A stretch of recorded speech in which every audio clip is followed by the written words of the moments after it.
Bonjour tout le monde. Aujourd'hui, je vous retrouve sur le thème de la sortie astrale. C'est un thème qui est souvent abordé dans les groupes, dans les réseaux sociaux, sur YouTube aussi, pour des méthodes de projection de sortie astrale. Et également que je retrouve moi sur mon groupe Facebook lors des conférences ou même lors de séances en privé, dans mes consultations.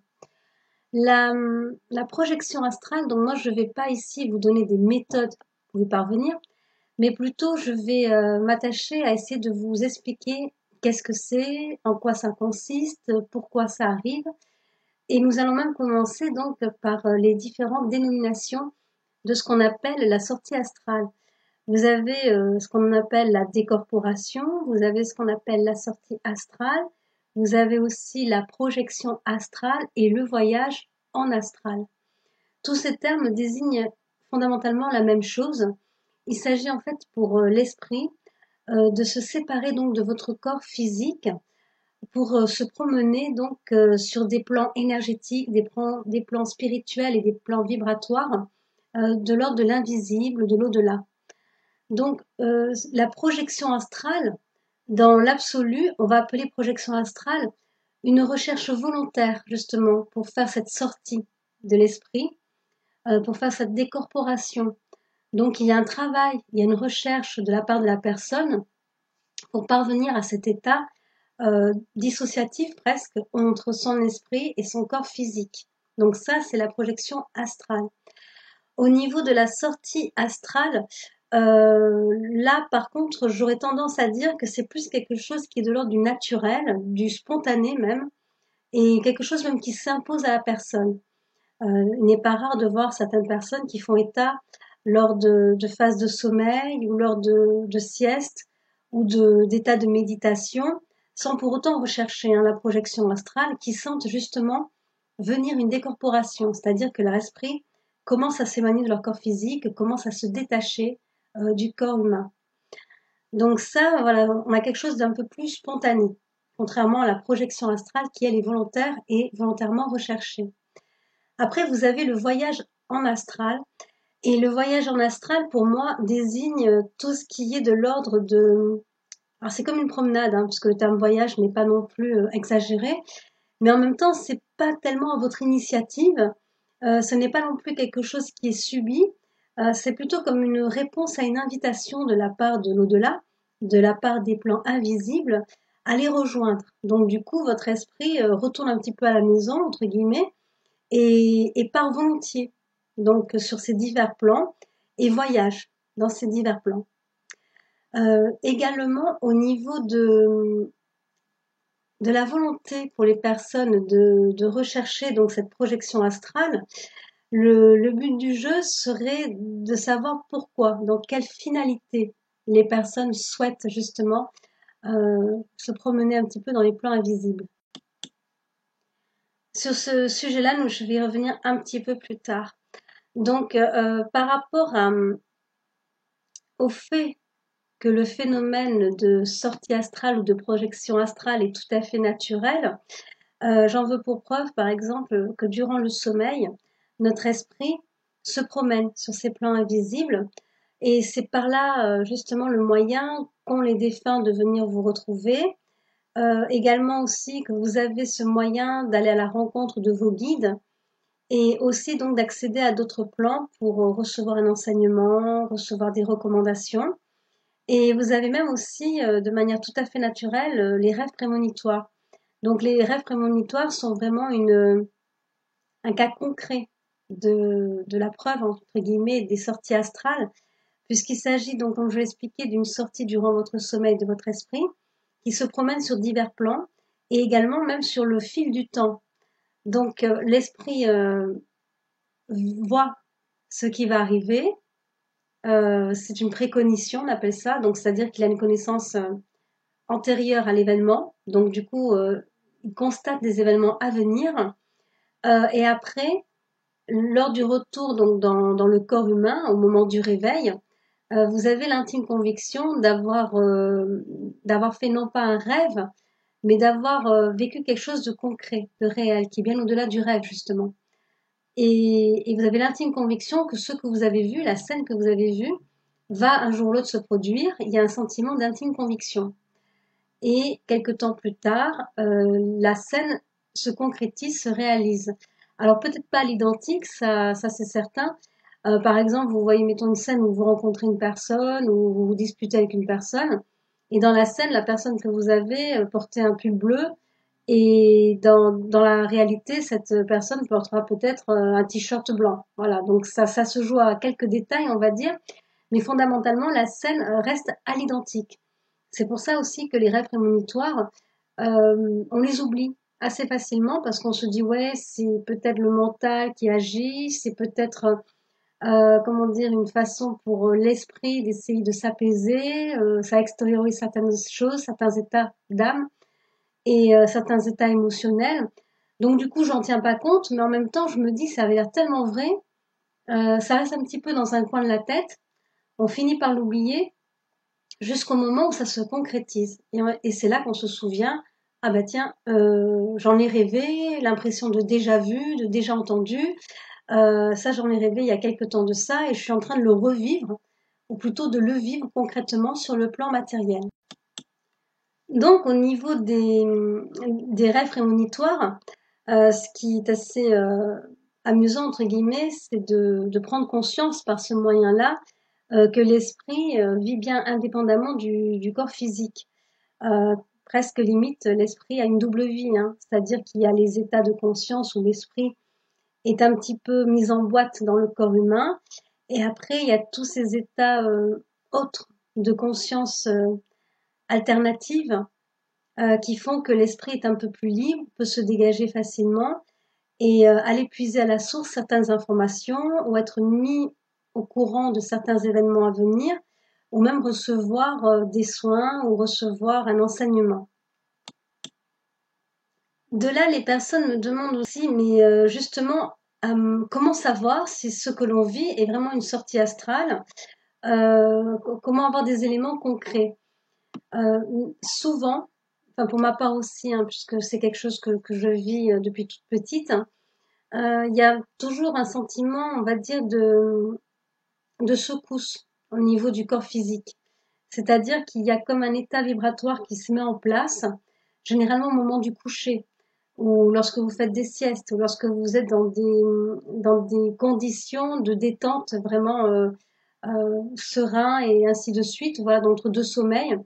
Il y a vraiment cette impression d'avoir une vibration autre qui s'installe. Ça vibre même au niveau des oreilles. C'est un effet c'est assez compliqué à décrire, hein, mais c'est un effet aussi de secousse, même pour certaines personnes. Euh, on sent qu'il y a quelque chose qui tourbillonne autour de soi, qui peut soit nous happer. Donc ça, c'est mon cas, c'est-à-dire que lorsque je sens que je m'en vais, alors moi je ne recherche pas du tout, hein, donc c'est vraiment ce qu'on appelle une sortie astrale à part entière, c'est-à-dire que je ne calcule absolument rien. J'ai déjà essayé de faire des projections astrales dans le sens avoir pleine conscience que je me décorpore et aller quelque part de manière volontaire.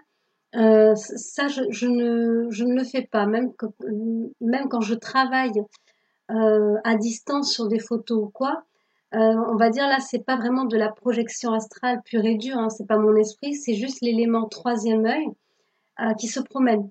Donc c'est une vision, c'est une clairvoyance sur un lieu, sur une photo, auprès d'une personne, sur un plan énergétique et sur un plan matériel, sur même le plan de la matière.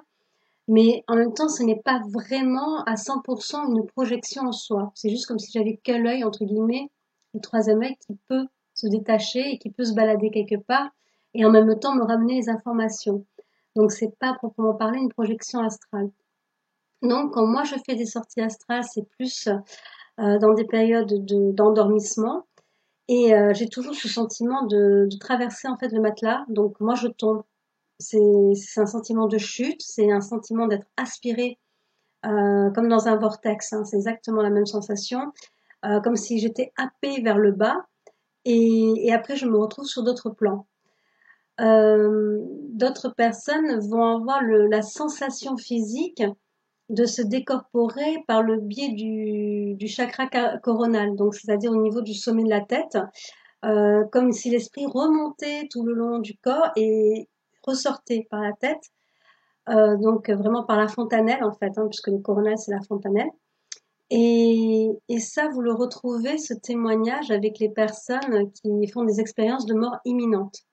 Donc là aussi, pareil, hein, l'expérience de mort imminente est aussi une concrétisation, une prise de conscience de cette séparation, de cette dissociation entre esprit et corps physique. Et cela permet aussi donc des voyages en astral, des sorties astrales, tout à fait involontaires, puisqu'on est entre la vie et la mort. Donc c'est tout à fait involontaire, mais les personnes, quand elles reviennent de ces expériences de mort imminente, en ont pleine conscience et se souviennent de ça. Donc elles font état souvent d'une sortie par le haut de la tête. Vous avez d'autres personnes qui vont avoir le sentiment de sortir par les pieds, donc par la voûte plantaire, de glisser tout le long du corps, mais vers le bas plutôt que ce soit vers le coronal, et donc de sortir vraiment par la voûte plantaire. Pour ma part, moi, au niveau de la sensation physique, quand je suis happée, c'est l'intégralité du corps, on va dire, de l'esprit, donc dans cette coquille qui est le corps humain, qui se décolle vraiment comme si on retirait un autocollant donc de son support. Et j'ai vraiment la sensation que tout le corps, en fait, c'est l'esprit, mais j'ai l'impression que tout le corps tombe en même temps. Donc c'est pas quelque chose de progressif, c'est quelque chose d'assez soudain qui tombe. Vous avez aussi d'autres personnes, voilà, pareil, qui font état d'une sortie par le plexus solaire. Donc il n'y a pas de règle dans le fait de est-ce que je dois sortir par le haut, par le bas, est-ce que c'est tout l'esprit qui se décolle en même temps du corps physique, est-ce que c'est mieux sortir par le plexus ou quoi? Je vous dirais, c'est à chacun son mode de fonctionnement et donc il n'y a pas de normes en la matière.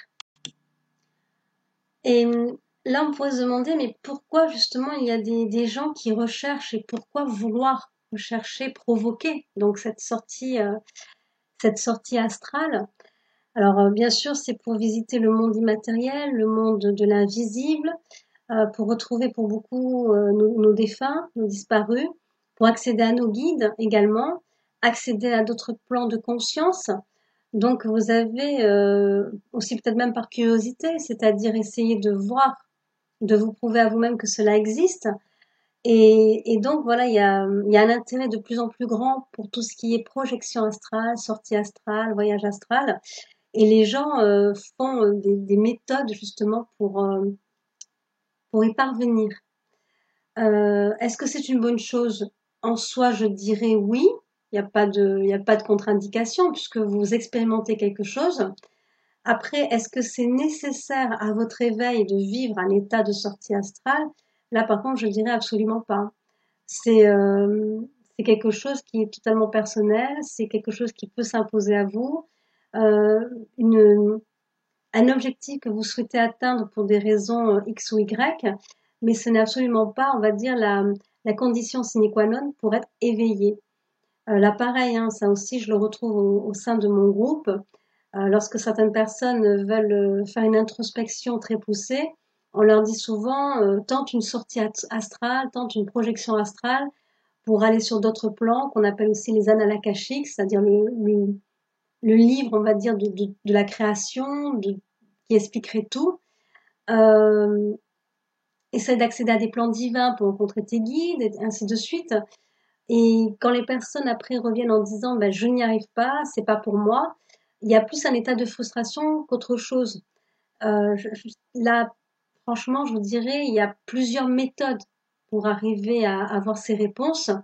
Il n'est pas nécessaire de se sentir lésé parce qu'on n'arrive pas à faire une projection astrale ou de se sentir un peu moins éveillé que quelqu'un d'autre qui arriverait de manière spontanée ou presque à la demande, quoi. Donc, chaque personne est différente les unes des autres. Donc, si la sortie astrale est quelque chose avec lequel vous êtes en affinité, tant mieux. Et si c'est quelque chose avec lequel ça ne marche pas, il n'y a absolument aucun résultat, ce n'est pas la peine d'aller vous mettre martel en tête d'avoir un état de frustration en disant mais je n'y arrive pas. Alors aussi, lorsque vous avez des personnes qui vraiment font des méditations pour y parvenir, elles vont me faire état souvent d'un échec. C'est-à-dire qu'il y a ce sentiment de secousse qui s'annonce, cette vibration un petit peu comme des acouphènes, vraiment une sensation vibratoire de résonance d'un brouhaha même qui les enveloppe. C'est un peu comme un signe de décollage, on va dire, hein, par rapport à l'esprit et le corps physique. Et malheureusement, elles ne peuvent pas aller plus loin. Ça capote, ni plus ni moins. Ça ne marche pas, ça ne fonctionne pas. Et elles se demandent pourquoi. Alors même qu'elles font tout ce qui est nécessaire pour être dans un état le plus serein possible.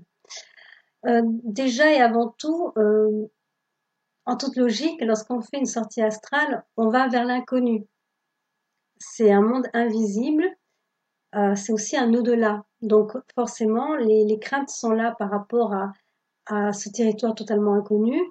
Le fait d'aller visiter l'au-delà, on se dit justement, est-ce que je vais pas faire de mauvaises rencontres?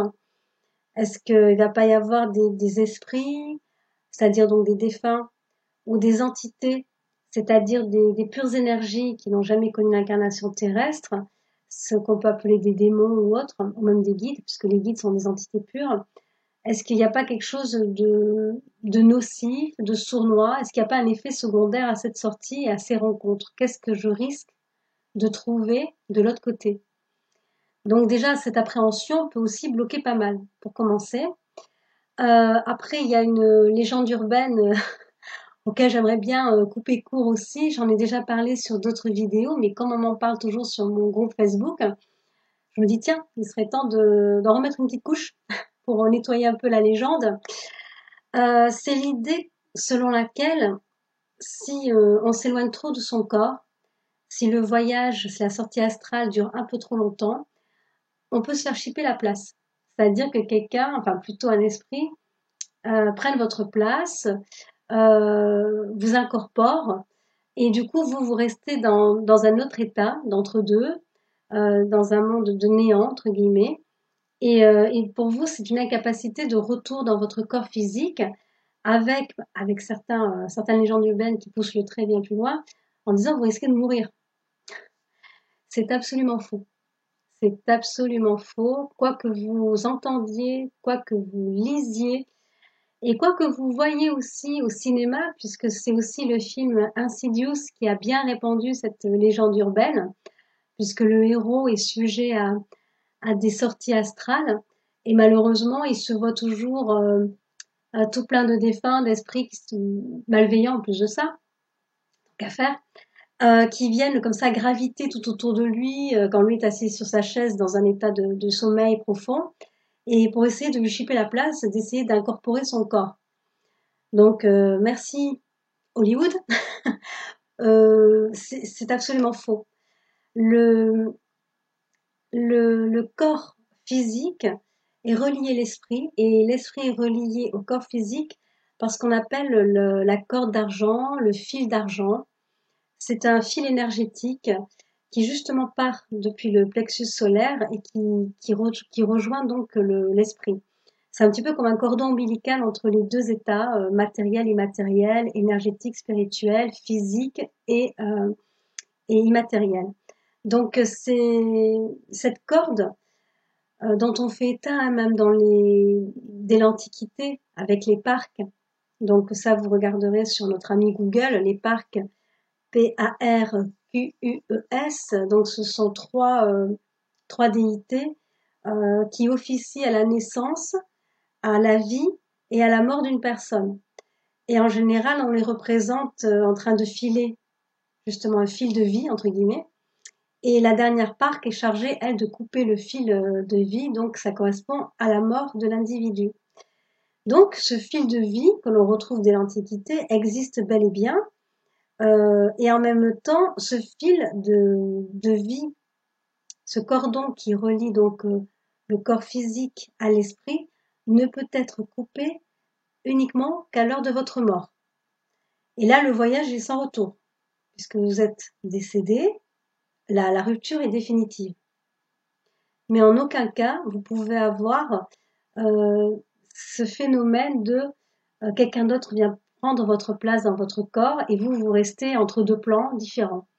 C'est totalement faux. Ce n'est qu'une légende urbaine qui alimente beaucoup comment dire, on va dire des pensées un petit peu farfelues.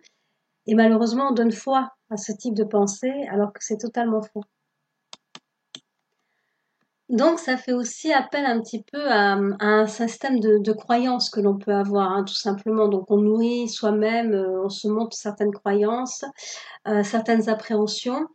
Donc, là aussi, pareil, il faudrait aussi, comment dire, lorsqu'on se prépare pour ce genre d'expérience sur les sorties astrales, les projections astrales, il faudrait avoir un certain mental quand même. C'est-à-dire avoir une force de caractère, ne pas être quelqu'un de fragile, ne pas être influençable non plus. Voilà, c'est quelque chose qui est assez important. Donc, il faut faire attention à ne pas être, comment dire, à l'écoute de tout ce qu'on pourrait vous dire à ce sujet et faire la part des choses. Sinon, forcément, vous n'allez pas être serein, vous allez avoir une appréhension réelle qui va expliquer justement l'échec de ce voyage, de cette sortie.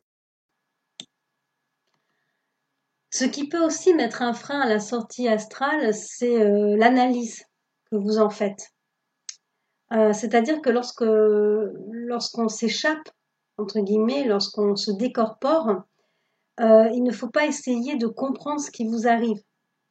C'est pour ça que lors du sommeil, lors de l'endormissement, la sortie astrale est totalement naturelle et favorisée, puisqu'il y a un relâchement total au niveau du mental, il n'y a pas d'esprit analytique, et du coup, on y arrive très très bien. Donc, c'est quelque chose de purement naturel et on se laisse aller. Tandis que si vous êtes dans l'idée de je vais essayer d'analyser ce qui se passe, je vois mon corps, ah bah tiens, je suis hors de mon corps, ah mais ça, du moment qu'on commence à analyser la situation, du coup, il y a l'esprit qui se remboîte dans le corps physique parce qu'il y a l'esprit analytique qui prend le dessus. Ça revient encore de nouveau à cette idée d'appréhension. C'est-à-dire, on cogite sur ce qui se passe et oulala, ça commence à faire peur. Qu'est-ce qui m'arrive? Ça y est, j'y suis arrivée. Et hop, le temps de conscientiser, ça y est, j'y suis arrivée. On réincorpore de manière un peu brusque même son corps physique. Là aussi, pareil, lorsque vous avez des personnes qui réintègrent leur corps de manière un peu brusque, c'est-à-dire que vous faites une méditation pour faire ça, ou vous êtes pile poil en plein endormissement et quelque chose vient vous déranger, ou alors une peur vient vous saisir et vous réintègre votre esprit de manière un petit peu brouillon dans votre corps physique. Il peut y avoir au niveau énergétique un décalage, c'est-à-dire que du coup il y a le corps physique, ou plutôt l'esprit, qui n'est plus parfaitement aligné avec le corps physique.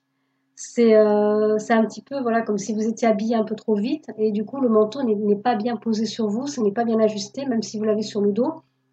Vous sentez voilà que les bras sont gênés au niveau des manches et ainsi de suite.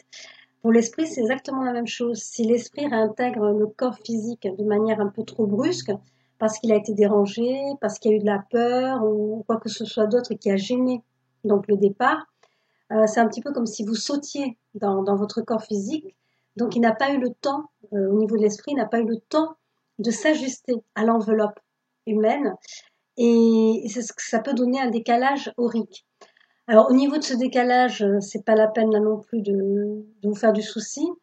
C'est remis en place la nuit suivante. C'est-à-dire que dès que vous vous endormez, bah, le corps, l'esprit, pardon, l'esprit repart dans les plans et après se reglisse de manière un peu plus propre et bien ajusté ce coup-ci, bien ajusté au niveau du corps physique. Voilà, donc le réalignement de votre aura se refait tout naturellement par le biais du sommeil.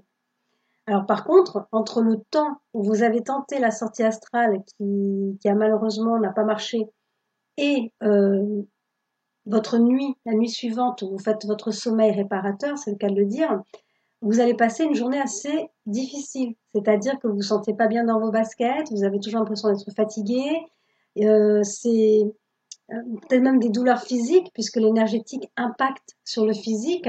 Donc vous pouvez avoir l'impression d'avoir des entorses, comme un torticolis ou ainsi de suite. Donc ça peut aussi venir de cette sortie astrale qui n'a pas abouti et sur le fait surtout que vous êtes revenu de manière brusque dans votre corps physique.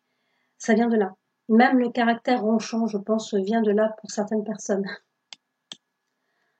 Alors je reviens puisque j'avais pris en note, hein, les petites questions par rapport à cette sortie, astrale. Heu, Est-ce que le risque zéro, il existe ou pas au final? C'est-à-dire, voilà, j'avais bien expliqué que vous ne pouvez pas avoir d'entité ou d'esprit qui vient prendre votre place et vous laisser à la porte de votre corps. Ça, c'est une certitude à 4000%. Mais pour autant, est-ce qu'il y a un risque zéro? Alors pas du tout. C'est un petit peu le revers à la médaille. Tout simplement parce que dès lors, mais ça c'est valable dans tous les milieux qui touchent à l'énergétique, au spirituel, qu'il y ait de la médiumnité en vous ou pas, dès lors qu'on s'intéresse à cette terre inconnue qu'est l'au-delà, le monde énergétique et spirituel, eux, de l'autre côté, s'intéressent à vous. J'allais presque dire c'est de bonne guerre, hein, puisque vous allez voir un petit peu ce qui se passe. Eux, quand vous vous invitez dans les plans en astral, forcément, ils vont aussi être curieux de savoir ben, qui est là. Ah bah tiens, t'es t'es pas un défunt, t'es entre deux mondes, tu viens nous rendre visite, et pourquoi, et ainsi de suite. Donc, il peut arriver, sur certaines projections comme ça en astral, que, que vous, en passant, on va dire, les paliers de conscience, puisque toutes les zones de l'astral sont divisées en paliers, donc c'est un petit peu comme un niveau de palier de conscience que vous passez, on commence du bas et on remonte petit à petit. Donc il n'est pas impossible que lorsque vous êtes au premier palier, qui est donc le bas astral, il n'est pas impossible que vous attiriez l'attention de certains esprits qui ne sont pas, comment dire, sereins, qui peuvent être chahuteurs, qui peuvent être farceurs aussi, et qui peuvent aussi du coup coller un petit peu à vos basques. C'est-à-dire que, alors à nouveau, il ne s'agit en rien d'une incorporation, mais on appelle ça un parasitage. C'est-à-dire que du coup, vous avez des énergies qui vous suivent, même en montant les niveaux. Hein. C'est pas exclusivement réservé au bas astral. C'est que même en montant les niveaux, eh ben, alors moi j'ai coutume de dire, quand je donne un exemple, c'est exactement comme les poissons pilotes, avec certains gros poissons comme le requin et tout ça. Le poisson pilote, voilà, il s'accroche à la personne et quelle que soit la destination, le poisson va suivre il a cet effet ventouse. Donc c'est exactement ça au niveau de la sortie astrale, c'est un risque qui existe. Euh, je ne dis pas que ça arrive à tout le monde, je dis ça peut arriver. Alors pour quelle raison? Ça c'est vraiment au cas par cas parce que chaque parasitage a une raison d'être. Donc du coup c'est vraiment au cas par cas qu'on va dire écoutez ben c'est pour ça que ça vous est arrivé et c'est de ce moyen-là qu'on va y mettre un terme. Donc c'est vraiment au cas par cas. Mais ça peut arriver, c'est-à-dire que votre énergie intéresse, du coup, la présence va s'agripper à vous. Alors là aussi pareil, lorsqu'il y a un parasitage, ce n'est jamais dans votre aura, ce n'est jamais à l'intérieur, c'est toujours à proximité. Alors bien sûr, très très très proche, on va dire à peu près comme ça. Voilà, on est comme ça à peu près, mais c'est jamais fondu, c'est jamais comme ça. C'est-à-dire, voilà, les cas d'incorporation sont des cas particuliers qui arrivent dans des circonstances bien particulières. Et le cas d'incorporation qui dure sempiternam s'appelle la possession. Et ça aussi, pareil, c'est quelque chose de très particulier qui arrivera dans des conditions particulières. Donc, vous n'allez pas commencer à vous monter des films en disant, oh là là, ça va m'arriver, c'est pour moi, c'est pour ma pomme. Pas du tout. Pas du tout. C'est quelque chose qui est vraiment au cas par cas, surtout au cas par cas. Mais le parasitage énergétique, c'est-à-dire avoir une présence qui est un peu lourde, qui s'attache à vous, qui vous suit, qui vous pompe votre énergie pour rester ensuite sur le plan matériel, le plan terrestre, oui, ça existe. Et oui, en faisant des sorties ou des projections astrales, vous pouvez vous exposer à ce type de désagrément, j'allais dire, ou d'inconvénient. Tout simplement, et à nouveau, là, je reviens dessus, parce que c'est de bonne guerre, puisque vous allez chercher quelque chose qui normalement... alors, je dis pas que c'est pas pour nous. Je dis juste qu'on va y venir un jour ou l'autre, hein. Mais voilà, c'est à l'heure de notre mort, par exemple. Mais voilà, mais comme on s'invite chez eux, entre guillemets, du coup, c'est normal que eux s'intéressent à nous et soient un petit peu crampons avec nous. Alors, on pourrait là aussi se demander est-ce qu'on peut s'en prémunir? Est-ce qu'on peut anticiper ça? Est-ce qu'on peut se prémunir donc de ce type de désagrément? Alors oui, parce que c'est vrai que tout ce qui est méditation guidée, tout ce qui est cultiver des pensées positives, euh, s'entourer de lumière, mettre en place des rituels de protection, faire appel à ses proches disparus, faire appel à ses guides, faire des prières, avoir certaines pierres de protection. Voilà, tout ce petit package de protection et de purification n'est pas inutile. Ça vient toujours compenser ou répondre à quelque chose ou atténuer les effets. Donc, avant tout, voilà, il faut avoir un mental clair, faire preuve de volonté, se projeter dans du positif, dans le sens où, malgré ce que je vous viens de vous dire, essayer de ne pas penser tout sombre, en se disant oh là là, je vais rencontrer quelque chose de malsain ou quoi, ça va être pour moi. Si vous partez dans ce principe-là de je suis une grande froussarde, je suis froussarde de nature ou quoi, je vous dirais presque ne tentez pas l'expérience parce que c'est pas que vous allez les attirer, mais du coup vous partez, on va dire, avec un handicap qui est l'appréhension, qui est la crainte de quelque chose. Et comme la projection aussi astrale vient aussi refléter nos états émotionnels, forcément, si vous êtes dans une optique, on va dire, pessimiste, vous avez plus de chances d'attirer ces choses-là autour de vous, ou alors vous allez avoir du mal à monter les différents paliers parce que vous allez stagner, entre guillemets, dans un état pessimiste, dans un état un peu sombre, dans un état de crainte ou de peur. Donc voilà, c'est ça aussi, c'est à cultiver. Donc il faut, on va dire, être armé de lumière, on va dire, être armé dans l'optique de ces choses-là existent, mais elles n'ont pas à s'intéresser à moi parce que je ne fais que passer par leur plan et après j'accède plus haut et ainsi de suite. Euh, donc voilà, c'est aussi un mental à cultiver avant tout. Donc d'où l'intérêt quand même du mental qui a aussi sa place dans la préparation de ce voyage. Donc dans les voyages en astral, dans ces projections en astral, à quoi est-ce qu'on peut s'attendre? Donc comme je l'ai expliqué, beaucoup de personnes le font pour retrouver des proches disparus, pour accéder à leur guide, ou pour accéder même à l'omniscience par le biais des annales akashiques. Donc pour les défunts, ça aussi c'est quelque chose que vous retrouvez lors de votre sommeil, puisque c'est vraiment la sortie astrale la plus naturelle qui soit. Il se peut que même en sortie astrale par la projection, donc le fait d'y aller de soi-même de manière volontaire, vous retrouviez donc vos proches disparus. Et vous avez certaines personnes donc qui vont vous faire un témoignage comme quoi c'est vraiment un sentiment de retrouvailles. L'émotionnel est décuplé. Il y a des sensations physiques. On se touche, on se serre, on se retrouve vraiment concrètement. Donc ce n'est plus de l'ordre du simple rêve, tout simplement. On est vraiment dans une réalité qui est concrète, même si c'est sur du plan spirituel, donc immatériel. On est dans du réel à 400%, sauf que c'est une autre forme de réel que ce que l'on connaît. Vous avez d'autres personnes qui vont me dire, mais moi je retrouve mes défunts, mais ils ne me disent rien. Ils ne me parlent pas, je leur pose des questions, ils ne me répondent pas. Ou alors ils semblent me répondre, mais je n'entends pas, je ne comprends pas, il n'y a pas de son qui sort. Ça, c'est plutôt dans l'objectif.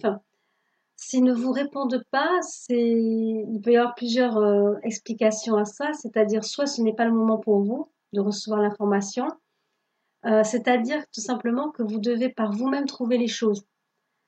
Donc c'est vrai que lorsqu'on a recours à ces défunts ou à des guides même, dans le but de se dire ils vont répondre à mes attentes, à mes questions, ils vont me donner la solution, forcément en face, ça va pas se passer comme ça parce qu'ils ne sont pas là, on va dire, pour répondre à toutes vos interrogations. Ils sont plus là pour répondre à vos besoins plutôt qu'à vos envies. Et comme j'ai coutume de le dire lors de mes conférences, le besoin a souvent pas grand-chose à voir avec l'envie. On a souvent beaucoup d'envie, et on n'en a pas besoin. Donc là aussi, pareil, on retourne avec cet état de frustration en se disant ah là là, j'ai réussi à faire ma sortie, j'ai réussi à retrouver mes proches, j'ai retrouvé mes guides, ça a été génial au niveau de l'intensité, mais ils m'ont rien appris, ils m'ont rien dit. Tout simplement, à nouveau, N'en soyez pas frustrés, même si ça l'est, je peux le comprendre. Mais si ça ne vous est, s'il n'y a pas eu de retour de leur part, c'est tout simplement parce que vous avez beaucoup de choses à faire par vous-même avant tout. Donc voilà, il y a un gros travail à faire avant. Également, est-ce que les défunts peuvent tout dire? Est-ce que les guides peuvent tout dire? Certes que non. C'est-à-dire que même au niveau de l'omniscience par rapport à la guidance spirituelle, ils ne peuvent pas tout vous expliquer, ils ne peuvent pas répondre à toutes vos interrogations, ils ne peuvent pas vous donner tout sur un plateau d'argent. Parce que là aussi pareil, il y a des choses qui dépassent l'entendement humain. Il ne faut pas non plus piper les dés, c'est-à-dire qu'on ne peut pas vous donner aussi les clés en main, entre guillemets. Ça pourrait fausser votre ligne de vie, la façon dont vous abordez votre ligne de vie. Donc voilà, c'est pas une question d'interdit. C'est une question que si on vous met des antisèches, l'examen, le grand examen entre guillemets, qu'est la vie, qui est l'expérience terrestre, l'incarnation terrestre, tout ce que vous devez vivre, n'aura pas du tout la même saveur, n'aura pas du tout le même impact et ne sera pas autant productif que ça. Donc, comme on a beaucoup de choses à faire par nous-mêmes, eux, de l'autre côté, ne vont pas tout vous dire. Par contre, ça aussi, c'est quelque chose qui est une évidence, ils vont toujours vous aiguiller, vous guider, puisque c'est là la finalité de la guidance spirituelle.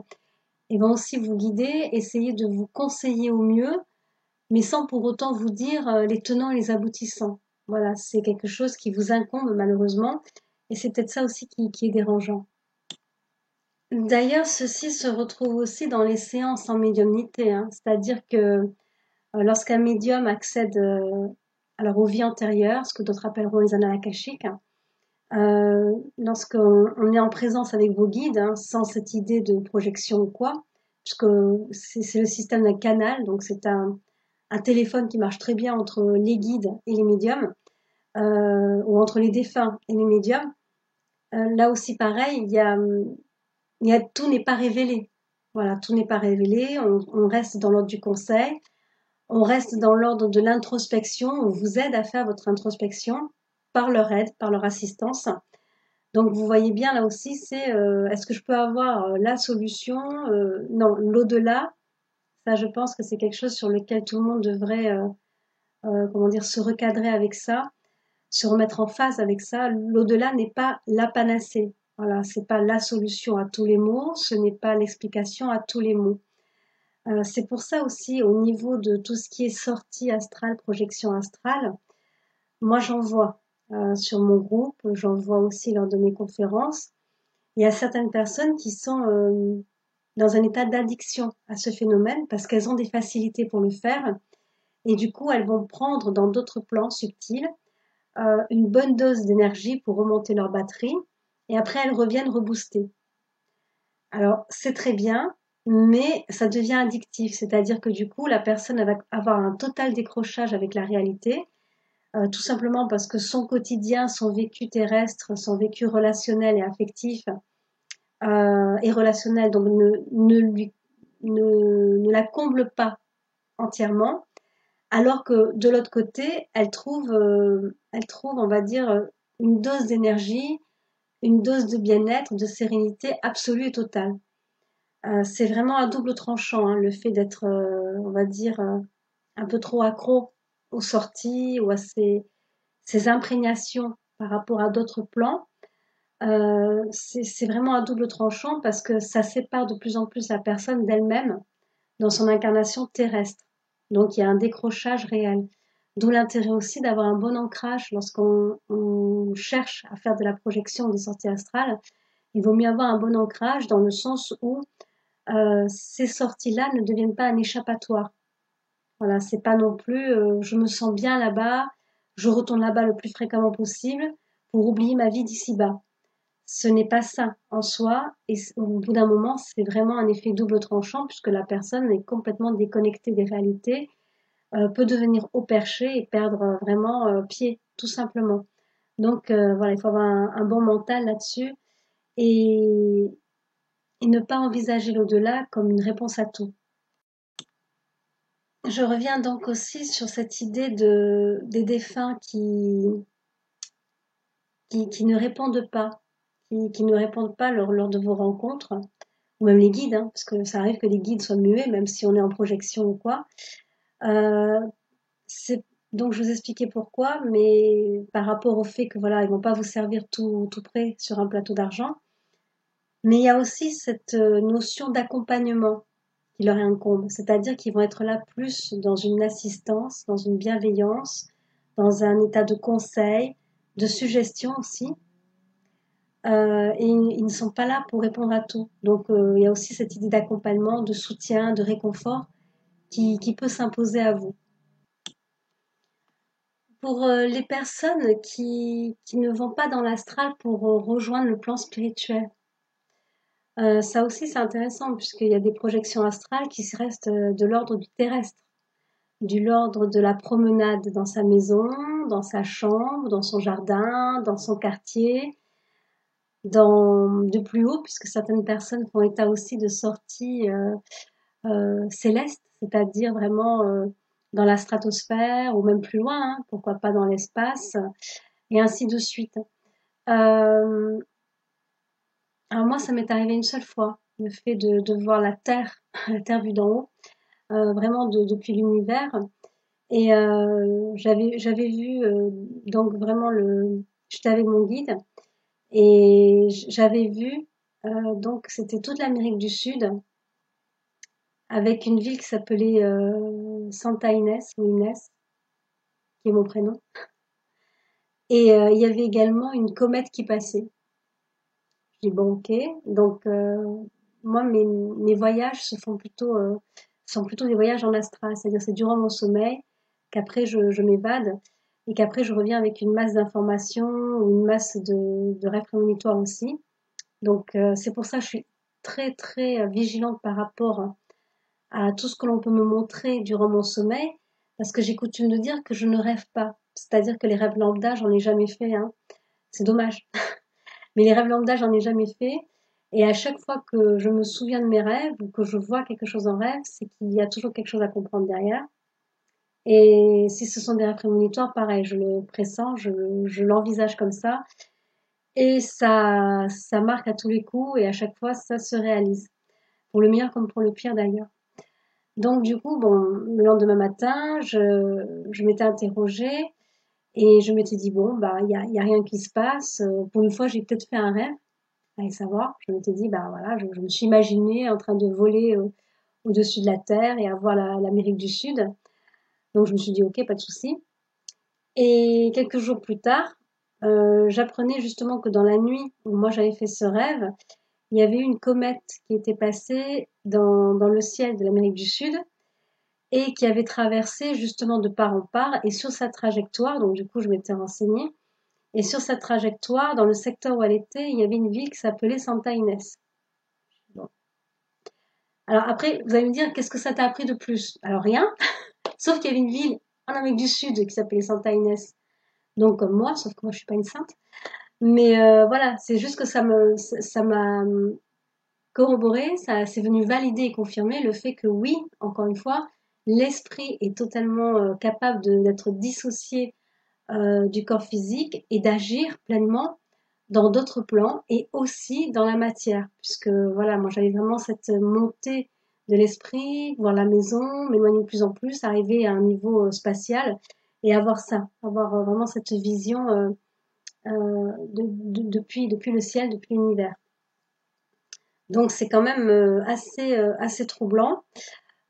Sur YouTube, vous avez pas mal d'exercices aussi que vous pouvez retrouver pour que des personnes puissent garder justement trace de leur sortie avec ce système de noter sur une feuille quelque chose, puis après d'essayer de retrouver. Enfin bon, il y a pas mal d'anecdotes et tout comme ça, d'essayer de toucher la matière.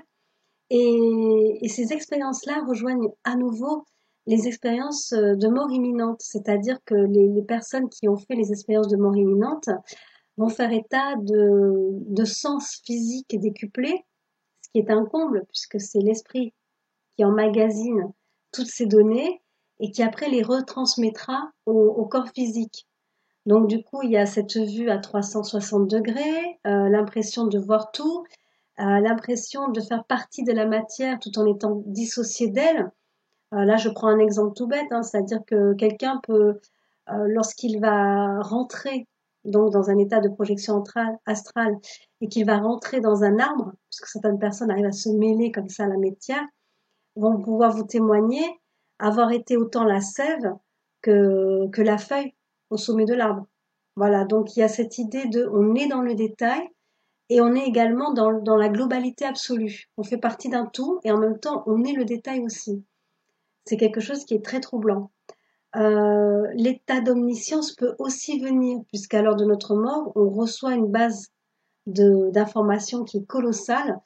On a des réponses à nos questions. Et les gens qui ont fait les expériences de mort imminente reviennent aussi avec ce type de témoignage en disant je sais que je savais tout, mais je reviens ici dans l'être incarné que je suis et tout ça m'a échappé. Comme quoi, à nouveau, certaines choses ne sont pas de l'ordre de l'entendement humain et ne doivent pas l'être. Donc, pour des raisons X ou Y qui nous dépassent totalement, et il faudrait le respecter. Voilà, parce que quand vous avez certaines personnes qui font des projections dans le but d'avoir l'omniscience grâce aux annales akashiques, en général, de l'autre côté, ils font très bien leur boulot. Ils stoppent aussi l'entrée. Hein. Vous avez toujours des gardiens au niveau des portes. Et quand je dis des gardiens au niveau des portes, c'est-à-dire que vous avez une porte céleste, concrètement parlant, et vous avez un colosse, ou même plusieurs colosses, qui sont devant, qui vous expliquent très gentiment, ce n'est pas le moment pour toi de venir, ce n'est pas le moment pour toi d'accéder à telle information, tu es prié de repartir. Voilà, donc ce sont pas non plus des videurs de boîte de nuit, hein. Ils sont très courtois, très corrects, très vraiment, mais il y a une neutralité absolue qui fait qu'on ne badine pas avec les gardiens et on respecte à la lettre. En tout cas, l'esprit a cette sagesse et ce respect de se dire je respecte ce qu'on me dit, je n'ai pas le droit de transgresser telle connaissance ou avoir accès à telle connaissance, donc je refais marche arrière. Donc tout ça, ce sont des choses qui sont absolument fascinantes avec la projection astrale et qui expliquent pourquoi il y a tant d'engouement de la part des personnes à vouloir les tester, vouloir les faire, vouloir les vivre, vouloir les ressentir et d'essayer de renouveler autant que possible l'expérience. Je me souviens aussi d'un témoignage d'une personne qui disait, donc c'est par projection astrale, et que cette personne s'était rendue chez sa fille, me semble, oui c'était chez sa fille, et que cette personne essayait par tous les moyens de lui faire un signe, un peu comme le font nos défunts avec nous, par des phénomènes de poltergeist, par des phénomènes de déplacement d'objets, de bruit, de coupure d'électricité ou quoi. Donc comme cette personne, je pense qu'elle était à 100 km ou quelque chose comme ça, elle était éloignée de 100 km de chez sa fille, et donc elle s'était retrouvée chez elle, elle avait réussi par le biais de méditation à aller chez elle, et elle avait tenté comme ça d'essayer de faire tomber une lampe pour essayer d'attirer l'attention de sa fille et pour ensuite pouvoir le lui demander si effectivement la lampe était tombée. Elle a réussi. Cette personne a réussi à faire tomber la lampe. C'est une petite lampe de chevet, donc elle avait réussi à la faire tomber. Et quand elle a réintégré son corps, donc elle s'est remise un petit peu de ses émotions puisqu'elle a vu, elle a constaté comme quoi c'était du concret, c'était du réel, c'était pas du rêve. Et en même temps, elle s'est sentie littéralement vidée. Donc ça c'est normal hein, parce que l'esprit encore incarné. Déjà pour un défunt, c'est très dur d'interagir avec la matière. C'est quelque chose qui est fatigant, puisqu'il puise même dans notre propre énergie, dans les énergies électrostatiques ou même électriques, pour pouvoir produire des phénomènes d'hypoltergeist ou des phénomènes de déplacement d'objets. Alors pour un esprit incarné, donc qui fait de la projection astrale, le fait d'aller bouger des choses est d'autant plus énergivore, fatigant, épuisant. Donc elle avait mis, je crois, bien 2 ou 3 jours avant de pouvoir remonter un petit peu les batteries. Elle était lessivée, la dame. Et quand même, bon, le temps de s'en remettre un petit peu de son histoire, elle avait donc appelé sa fille dans la journée en lui demandant, bah, écoute, tu vas rigoler, mais est-ce que tu n'aurais pas une lampe chez toi qui est tombée? Et sa fille lui a dit, ben oui, elle disait, c'est arrivé ce matin et j'ai ma lampe qui est tombée, mais j'ai pas compris pourquoi elle était tombée, comment le sais-tu? Et donc la maman avait dit, bah, écoute, c'est moi qui suis passée chez toi, j'ai tenté une expérience, bah, c'est concluant, tu m'en apportes la preuve, c'est du vrai, c'est du concret, j'y suis arrivée. Yata. Donc, euh, donc voilà, interagir avec la matière, on peut le faire.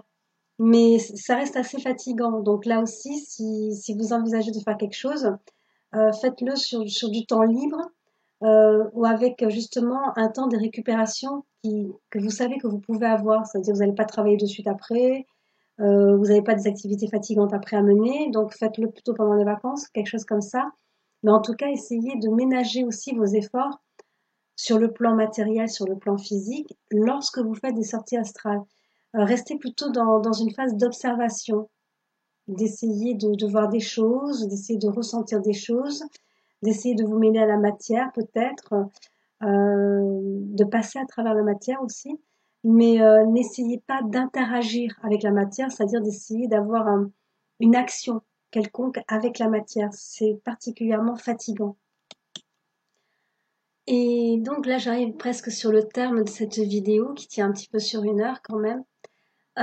Pour ma part, moi, toute ma formation en tant que médium s'est passée en astral, c'est-à-dire durant mon sommeil. Mes vies antérieures, toutes m'ont été données aussi en astral par le biais de mes guides. J'étais adolescente à l'époque quand c'est arrivé. Donc après, clairement, hein, avec le temps, je me suis dit, c'est toi qui t'es monté des films, sauf que je voyais les choses concrètement et à l'identique toutes les nuits pendant 2 ans. Donc toutes les nuits pendant 2 ans, se voir présenter ses vies antérieures de manière cyclique, c'est-à-dire que dès qu'une vie était présentée, qu'on avait fini, donc ça durait sur plusieurs nuits, plusieurs jours, plusieurs semaines, on passait à une autre. Ça continuait comme ça, c'était représenté à chaque fois, il fallait que j'assimile, ainsi de suite, pendant plusieurs jours, plusieurs semaines. Et dès qu'on avait fait le cycle de toutes mes vies antérieures, on remettait la bobine en arrière et on recommençait encore. Et ça, je l'ai vécu pendant 2 ans, d'affilée, entre 12 et 14 ans, non-stop. Et j'en ai eu la confirmation que 10 ans plus tard, par le biais d'une autre médium, à qui je dois aussi ma méthode de travail, c'est-à-dire que la personne qui vous consulte un médium ne doit absolument rien lui dire. C'est la base, hein. Donc, cette personne, je lui avais dit, écoutez, je viens vous voir pour mes vies antérieures, est-ce que vous êtes en mesure de me les dire ou quoi? Et la personne m'a ressorti l'intégralité de mes vies antérieures, toutes celles en tout cas dont j'ai eu connaissance par le biais de mon voyage en astral, à l'identique, au détail près. Donc c'était assez troublant, c'est venu confirmer et ça secoue pas mal aussi quand même, hein, puisque certaines vies étaient quand même assez lourdes, d'autres beaucoup plus simples, mais certaines qui étaient vraiment très très très très lourdes. Donc du coup, le travail d'assimilation a pu se faire aussi, puisque voilà, j'avais du concret en me disant, ben voilà, hein, c'est pas un fruit de ton imagination, c'est pas un problème neuronal ni rien, c'est du concret, ça s'est passé, ça fait partie des vies antérieures et maintenant il faut que tu les digères entre guillemets. Donc voilà, ça au niveau des projections astrales, sorties astrales, voyages en astral, ce sont des choses auxquelles on a accès avec l'aide toujours d'un guide. Là, ce ne sont pas les défunts qui vous les présentent. Alors les défunts peuvent participer à présenter vos vies antérieures, mais c'est toujours, toujours, toujours le guide spirituel qui donne accès, qui permet cet accès, qui autorise cet accès et qui conditionne en disant voilà, ça je te montre qu'une partie, parce que s'il y avait tout qui t'était montré, ça pourrait être trop. Donc on va y revenir un peu plus tard. Pour l'instant, je te donne ça. Ou au contraire, là, je te présente tout parce que tu es en mesure de l'accepter, de l'assimiler, d'en faire quelque chose et de comprendre pourquoi tu en es là aujourd'hui. Donc ces choses-là se font par le biais des sorties astrales, se font aussi par le biais du sommeil avec le voyage en astral. C'est tout à fait possible. Euh, alors par le biais de la projection astrale, lorsqu'on cherche à joindre son guide, je dirais oui, mais de manière un peu plus subtile. C'est moins dense. Peut-être pour nous ménager ou quoi, c'est un peu plus subtil en tout cas. Donc voilà, l'accès aux vies antérieures, un petit peu aussi pour former, puisque moi on m'a expliqué pas mal de choses quant à ma nature de médium, ce à quoi je t'ai appelé, pourquoi ça se passait comme ça, pourquoi il y avait des épreuves, pourquoi il y avait des choses qui étaient très lourdes aussi à vivre. Tout ça m'avait été expliqué. Alors après, là je vous cache pas que bon moi ça a été des choses qui ont été dites quand j'étais enfant, adolescente et que j'ai assimilé en étant adulte. Et c'est vrai que sur le moment, on n'arrive pas à tout intégrer, à tout comprendre. Donc, mais je sais que voilà, par le biais de mes voyages en astral durant mon sommeil, beaucoup de choses m'ont été expliquées et mon enseignement en tant que médium est issu de là, on va dire, à 90%. Voilà, tout a été reçu en astral et après, à charge pour moi de le matérialiser, de le concrétiser, de le mettre en pratique après dans ma vie d'adulte. Donc j'espère que cette petite vidéo qui est explicative, hein, puisque vous voyez bien, je ne vous ai pas donné des méthodes pour faire des voyages en astral. Ma seule recommandation, ce serait que vous laissiez venir les choses. Voilà, c'est-à-dire, vous pouvez tenter de faire des exercices et tout, mais n'insistez pas non plus, parce qu'au bout d'un moment, si vous êtes appelé à vivre ce phénomène, c'est qu'on vous y a invité aussi. Donc c'est comme si c'était un accord entre deux parties, c'est-à-dire vous, votre conscience, votre esprit incarné, et l'astral, les guides et les plans célestes, les plans divins.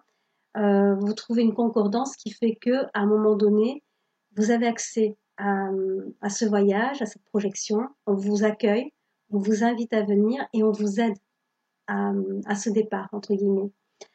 Donc ça, voilà, c'est laisser faire les choses, tester de temps en temps, mais ne vous mettez pas martel en tête si ça ne marche pas. À la longue, ça va donner, par un autre moyen peut-être que celui de la méditation. C'est souvent comme ça aussi d'ailleurs, hein. Vous avez des gens qui disent, ben moi je médite, je fais des états de transe, de l'hypnose aussi, rien n'arrive, et puis la nuit dernière, eh ben j'ai décollé. Voilà, donc ça peut tomber de manière tout à fait différente de celle que vous attendiez. Mes réponses vont toujours vous être données à un moment donné ou à un autre, par un moyen ou par un autre. Donc laissez faire les choses, ne mettez pas de résistance, de barrière, ça aussi, ne mettez pas de résistance, de barrière, et essayez d'en profiter au maximum lorsque ça arrive. C'est-à-dire, n'attendez pas tout, n'attendez pas toutes les réponses, mais tout ce qu'on voudra bien vous donner ou vous présenter, recevez-le comme un cadeau. Ne pensez jamais rester sur votre faim ou avoir manqué quelque chose. Voilà, on vous donnera toujours à hauteur de ce que vous devez recevoir, ce que vous pouvez aussi, mais ce que vous devez recevoir. Et si l'enseignement doit s'étaler sur plusieurs jours, plusieurs semaines, plusieurs mois, plusieurs années, là aussi pareil, n'ayez pas de frustration, c'est que ça doit être ainsi. Et là, encore une fois, comme j'ai coutume de le dire, de l'autre côté, ils font tout en grande intelligence. Donc suivez plutôt le mouvement plutôt que d'essayer de le forcer. Avec tout ça, je vous souhaite bon voyage et je vous dis à très très bientôt pour une prochaine vidéo. Bye bye!